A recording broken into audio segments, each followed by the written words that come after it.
थी, उसके बाद तो साहब मोहन सिंह जी का लिखित में खंडन भी आया था और रामगोपाल जी ने मुलायम सिंह जी के आदेश के बाद यह भी तय किया कि साहब ये 4 प्रवक्ता हैं।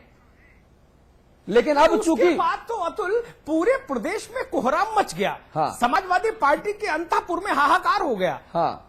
और उसका लॉजिकल एंड ये हुआ कि बाकायदा ऑफिशियली ये अनाउंस हो गया कि नेताजी और मुख्यमंत्री के अतिरिक्त केवल रामगोपाल जी और राजेंद्र चौधरी ही बोलेंगे। हाँ। तो वो भी उनको भी मोहन सिंह को भी माफ किया जा सकता था। नहीं तो क्या बड़ा सवाल ये है ना कि क्या ये परिवार का मामला है इसीलिए माफी और गलती चलती है क्या? कुशवाहा जी। जी मोहन सिंह जी को नाप दिया, शिवपाल मोहन सिंह जी को नाप दिया और शिवपाल जी के ऊपर मेहरबानी, ये बात समझ नहीं आई।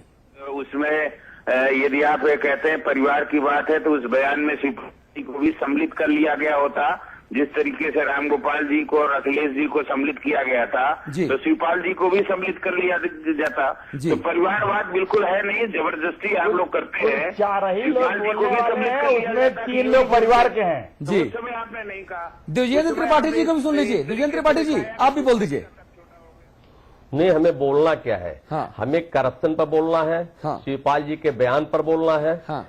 और सवाल यह है कि जो मीडिया ने जितनी गंभीरता से इतनी महत्वपूर्ण बात को बाहर लाने का काम किया। हाँ। और शिवपाल जी ने जिस बात को कहा, किस संदर्भ में कहा, किस परिप्रेक्ष्य में कहा, लेकिन एक बात जरूर है, मीडिया ने जितनी गंभीरता से इस बात को बाहर ला करके दिखाने का काम किया, उतनी ही ये बात और गंभीर हो जाती है कि आखिर भ्रष्टाचार इस जड़ तक है कि नहीं है, इस प्रदेश में भ्रष्टाचार पूरी तरह से संलिप्त है कि नहीं है और इसको खत्म होना चाहिए कि नहीं है, ये सबसे महत्वपूर्ण मुद्दा है। सवाल है अगर हम ये कहते हैं कि शिवपाल जी ने बयान गलत दिया तो हम क्या अपने राजनीतिक रूप से एक विरोधी होने के नाते अपनी जिम्मेदारियों से हम बच सकते हैं? क्या ये कह करके हम अपनी पीठ थपथपा सकते हैं कि यहाँ करप्शन नहीं है?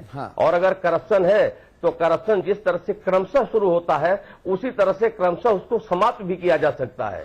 अगर इस पूरे मामले पर अगर माननीय शिवपाल सिंह यादव जी ने जिस तरह से अपनी सफाई में कहा है, उनको अपनी बात और स्पष्ट करनी चाहिए थी कि उनके कहने का संदर्भ क्या था, तात्पर्य क्या था, और आखिर करप्शन को किस तरह से वो खत्म करना चाहते हैं। त्रिपाठी जी, और अगर करप्शन को खत्म नहीं, हमारी बात सुनिए पूरे जी पूरी बात। हमारा कहने का अभिप्राय है कि ये तो मीडिया भी मानती है, ये सारे लोग मानते हैं कि भ्रष्टाचार इस जड़ में पूरी तरह से इस समाज में और खास तौर से तंत्र में जिन लोगों के सामने उन्होंने अपनी बातें रखी, तंत्र के सामने अपनी बातें रखी, पूरी तरह से उसको खोखला कर चुका है, समाज को खोखला कर चुका है। बहस का मुद्दा ये होना चाहिए और बहस का मुद्दा ये होना चाहिए कि जितनी भी राजनीतिक पार्टियां हैं गंभीरता से एक साथ मिल बैठ करके विचार करें कि आखिर में भ्रष्टाचार खत्म होना चाहिए कि नहीं होना चाहिए। नहीं त्रिपाठी जी, अगर पार्टियां और सरकार। अतुल जी, इसमें मैं एक बात कहूंगा, त्रिपाठी जी जो बात कह रहे हैं वो सैद्धांतिक रूप से बड़ी अच्छी बात है। लेकिन आज मुद्दा वो नहीं हो सकता। आज मुद्दा ये होगा कि इस देश ने मैं बहुत गंभीरता से जिम्मेदारी से बोल रहा हूं, इस देश ने पहली बार ऐसा देखा कि किसी महत्वपूर्ण राज्य का महत्वपूर्ण मंत्री सरकारी अधिकारियों की बैठक में जो ऑफिशियल बैठक है, कोई चिट नहीं, कोई खाना डिनर और लंच पार्टी नहीं, ऑफिशियल बैठक में ये कह रहे हैं, उनके शब्द में कोट करता हूं, मैंने सीधे तौर पर निर्देश दे दिए हैं। कल पीडब्ल्यूडी वालों से भी कहा था कि अगर बुद्धि लगाओगे, काम करोगे मेहनत से तो थोड़ी बहुत चोरी कर सकते हो। ये इस भारत ने पहली बार सुना, इसलिए वो सब प्रसंग बाद में कि इस देश से भ्रष्टाचार कैसे जाए, अहिंसा कैसे आए, सद्भाव कैसे आए, 1 मिनट। लेकिन वो आज महत्वपूर्ण है कि क्या कोई मंत्री ऐसा बोल सकता है? मूल विषय आज ये है कि समाजवादी पार्टी की जो सरकार आई वो सरकार जनता के समर्थन और आकांक्षाओं से आई। मुलायम सिंह यादव की उसमें मेहनत थी, अखिलेश यादव का नेतृत्व था, रामगोपाल यादव की रणनीति थी। और अगर इस ढंग से सरकार चलेगी तो सरकार का इकबाल कमजोर कर रहे हैं ये लोग। सही बात। और सरकार का इकबाल कमजोर करने का मतलब आप जनता ने जो मैंडेट दिया है उसके साथ भी कहीं ना कहीं खिलवाड़ हो रही है। अगर कोई मंत्री ऐसा बोलता है, कोई सामान्य कार्यकर्ता बोलता, तो ये जेरे बहस मुद्दा नहीं होता। सही बात। हम इस पर इतना समय नहीं देते। हम इसलिए समय दे रहे हैं क्योंकि चिंता का समय है, ये सोचने का समय है, ये किसी साधारण कार्यकर्ता की टिप्पणी नहीं है। समाजवादी पार्टी को जो लोग जानते हैं वो शिवपाल जी की हैसियत का अंदाज उनको है। आजम खान कुछ बोलते हैं तो उसका कोई मतलब होता है, शिवपाल यादव कुछ बोलते हैं उसका मतलब होता है। और कैबिनेट, द्विजेंद्र त्रिपाठी को पता होगा, कैबिनेट तो वैसे भी साझी जिम्मेदारी और जवाबदारी के सिद्धांत पर चलती है, कलेक्टिव रिस्पॉन्सिबिलिटी। तो ये बड़ा सवाल है, इसलिए इस पर बहस हो रही है। जी, और द्विजेंद्र जी, आप जो भ्रष्टाचार के मुद्दे पर गंभीरता दिखा रहे हैं, अगर आपकी पार्टी की सरकार जो केंद्र में है वो वाकई गंभीर होती तो इस देश में जेपी के बाद का सबसे बड़ा आंदोलन राजधानी दिल्ली में और पूरे देश में इस देश को देखने को ना मिलता। मैं अन्ना और रामदेव की बात कर रहा हूं। अगर इतने ही गंभीर होते तो यूपीए 2 के ऊपर एक के बाद एक घोटालों की बौछार ना होती, आरोप ना लगते। बहरहाल ये मुद्दा दूसरा है। एक छोटा सा ब्रेक हमको यहां पर लेना है, ब्रेक के उस पार हम जिस मुद्दे पर केंद्रित हैं उसी मुद्दे पर रहेंगे कि क्या जग हंसाई के बाद सफाई शिवपाल जी के काम आ रही है।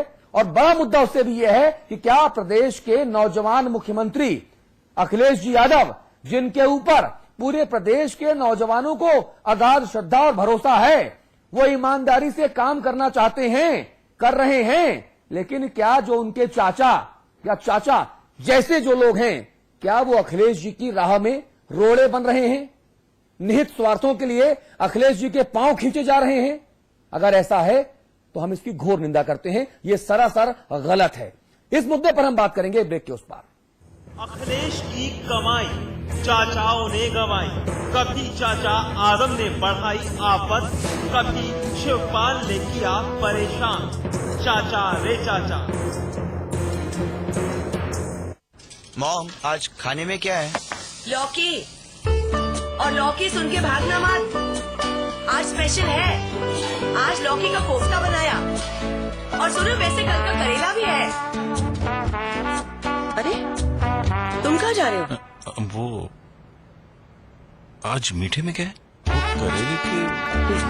करेला स्पेशल बना, ये खाता ही नहीं। खाने के बाद मीठे में कुछ मीठा हो जाए।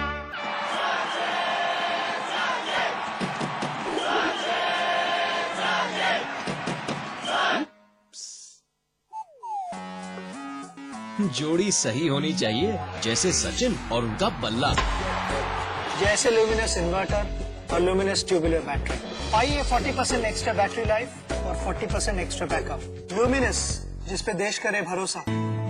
India's largest university, with 25,000 students from 26 states of India and 16 countries, 25 international tie-ups, placements in 300 corporates, hostel facility for 15,000 students, ranked amongst the top universities of India, 600-acre campus, lovely professional university, transforming education, transforming India. देश की कमाई चाचाओं ने गंवाई, कभी चाचा आजम ने बढ़ाई आफत, कभी शिवपाल ने किया परेशान, चाचा रे चाचा।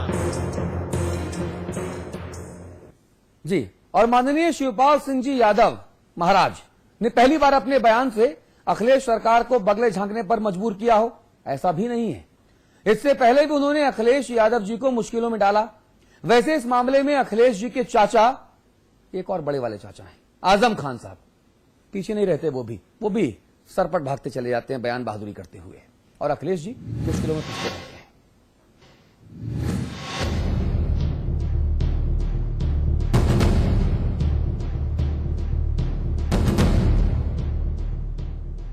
शिवपाल यादव के ताजा बयान से ही अखिलेश यादव की मुश्किल बढ़ गई हो? ऐसा बिल्कुल नहीं, क्योंकि शिवपाल समेत अखिलेश के तमाम चाचागढ़ वक्त वक्त पर अपनी बयान बहादुरी से उनको मुश्किल में डालते रहते हैं। अभी कुछ दिनों पहले की ही बात है जब इसी शिवपाल चाचा ने मैनपुरी में ये कह डाला कि आप नील गायों को मारकर उनके स्वादिष्ट कबाब का मजा लीजिए। देसी गाय है, इसका भोग लगाएंगे, और जो नील गाय है, नीला घोड़ा है, बरनूल है, चलिए है, उसे ले जाए, उसका कबाब बहुत बढ़िया बनता है। आपको बता दें कि नीलगायों को मारना कानूनन जुर्म है। उसे सिर्फ जिलाधिकारी के आदेश पर ही मारा जा सकता है। अब जरा उनके इस चाचा को भी देख लीजिए। ये हैं समाजवादी पार्टी के सबसे कद्दावर नेताओं में से एक और कैबिनेट मंत्री आजम खान। अखिलेश को आफत में डालने के मामले में ये भी पीछे नहीं रहते। कभी अपनी ही सरकार की टांग खींचने लगते हैं तो कभी मंत्री पद छोड़ने की धमकी देने लगते हैं।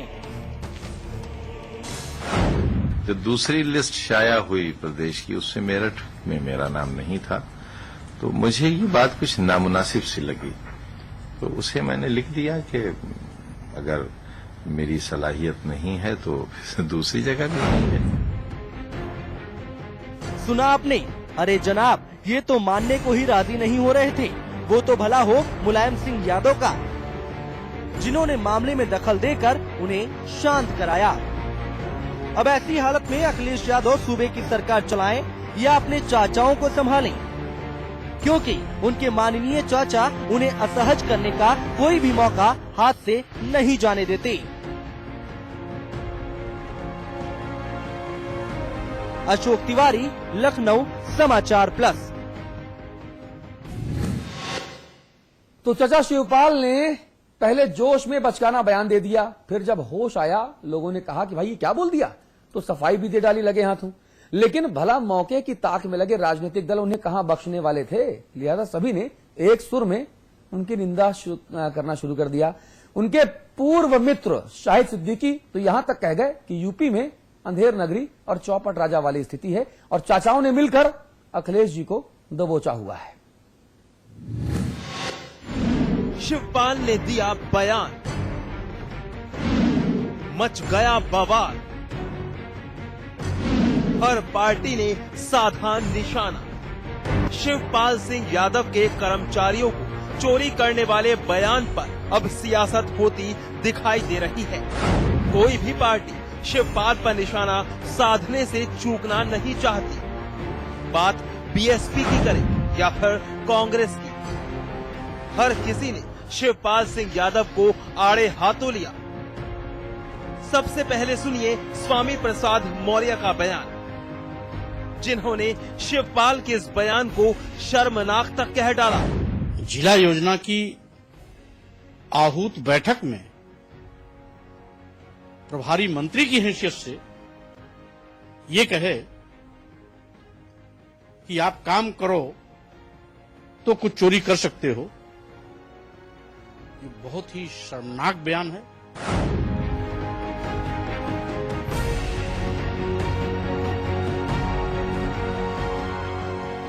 जहां एक और स्वामी प्रसाद मौर्य ने आलोचना की, वहीं दूसरी ओर दूसरी पार्टी के नेताओं ने भी इस बयान की जमकर आलोचना की।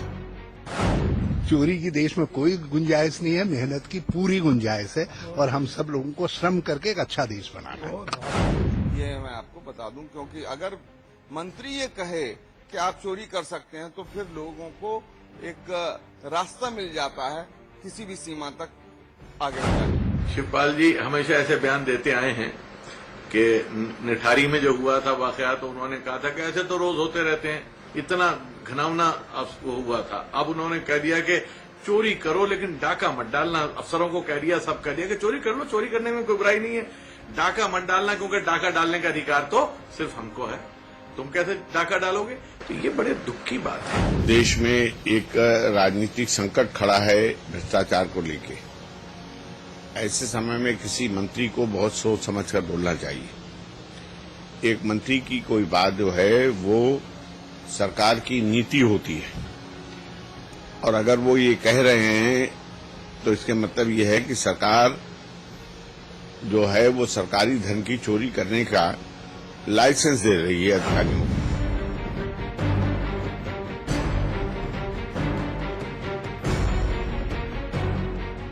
सुना आपने, हर एक पार्टी ने शिवपाल के बयान पर निशाना साधना शुरू कर दिया है। शिवपाल के बयान देने के बाद तो जैसे हर पार्टी को संजीवनी मिल गई। और बयान पर बवाल करना शुरू कर दिया। देखना होगा कि आगे आने वाले समय में ये बयानबाजी का दौर कब तक चलता है।